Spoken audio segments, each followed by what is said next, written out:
Good evening. I want to talk tonight about the value of ego.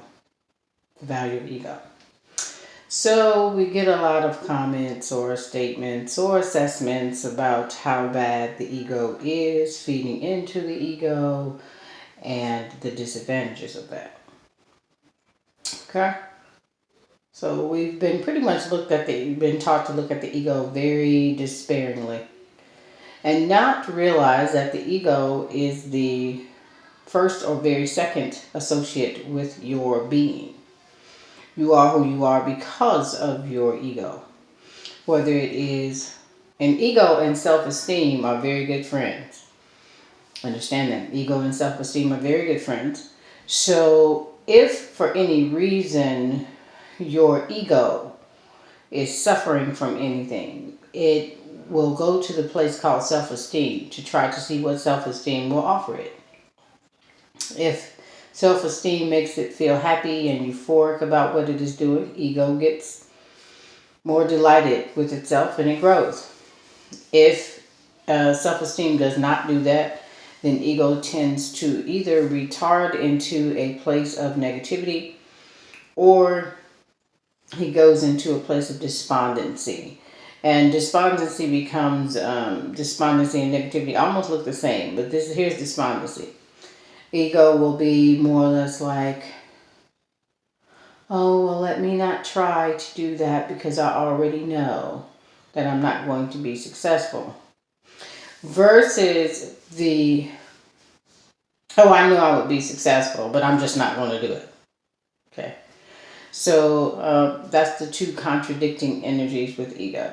But when ego is feeling its best, and sometimes ego can be foreboding to others, but not to the person.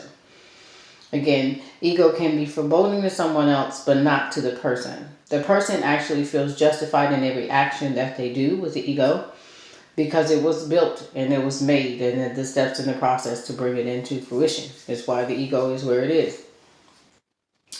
And you grow to a point of understanding that ego has its value, like it has a purpose, because of self-esteem and all of that comes with it.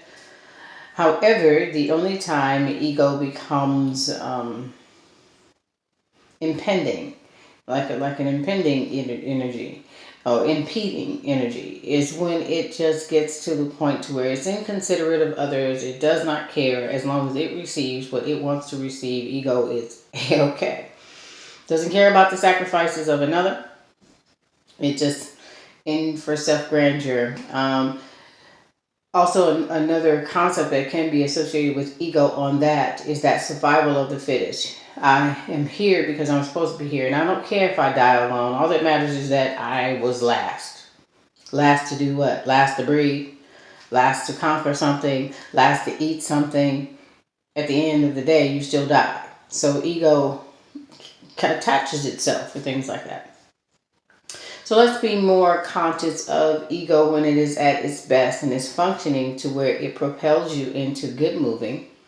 And then also responsible for ego when it is more combative and not beneficial to everyone, especially to the self. And I know it's kind of hard to accept when ego and self are very closely related, but basically, if it makes you truly uncomfortable, chances are ego is very much out of place.